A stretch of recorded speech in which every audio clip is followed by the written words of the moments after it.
مولانا فضل الرحمن وایي چې د ډیورنډ فرضي کرښه د پاکستان لخوا د رسمي پولې په توګه ګڼل د پاکستان لخوا یوه اړخیزه ادعا ده. سلامونه ستړي مشه، وخت مو په خیر. پام وکړئ د اران ټي وي یوټیوب چینل څخه د نن ورځې تازه او مهمو خبرونو ته. د پاکستان جمعیت علما اسلام ګوند مشر مولانا فضل الرحمن ویلي د اسلام آباد دغه ادعا چې ډیورنډ کرښه له افغانستان سره رسمي پوله ده یوه اړخیزه ادعا ده چې افغانستان لپاره د منلو وړ نه ده. نوموړي په پېښور کې یوې قبایلي جرګې ته وویل په قبایلي سیمو کې نه پاکستان او نه هم افغانستان یو اړخیز اقدام کولی شي. نوموړي زیاته کړې چې پاکستان د افغانستان له ناامنۍ څخه ګټه پورته کړې او په قبایلي سیمو کې یو اړخیز اقدامات ترسره کړي دي. ورته مهال مولانا فضل الرحمن ویلي چې له اسلامي امارت سره د اړیکو ښه والی د پاکستان حکومت مسؤلیت دی.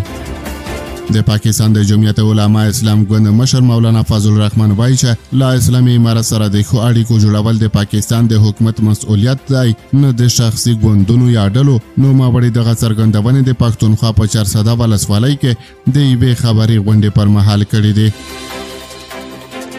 مولانا فضل الرحمن وویل چې پاکستان باید د اسلامي امارت پر وړاندې د لومړي اقدام او وروسته خبرې پالیسي پرېږدي، ځکه دغه ډول چلند د دواړو هیوادونو ترمنځ د باور فضا له منځه وړي او خبرې اترې بې ګټې کوي.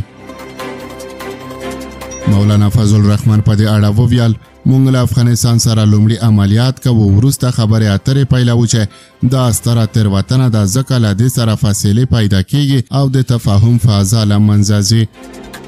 نوموړي په دې اړه زیاته کړه که چیرې دولت غواړي د سیمې ثبات خوندي کړي، باید له ګاونډیو په ځانګړي ډول افغانستان سره د متقابل احترام، ډیپلوماسۍ او نرمې ژبې پر بنسټ اړیکې جوړې کړي.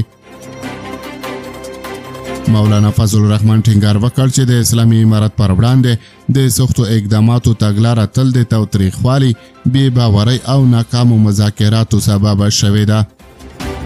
نوموړي وویل چې د پاکستان د حکومت دا مسؤلیت دی چې له ګاونډیو سره اړیکې تنظیم کړي، له اسلامي امارت سره له سخت مزاجۍ پرته باید د تفاهم فضا جوړه شي.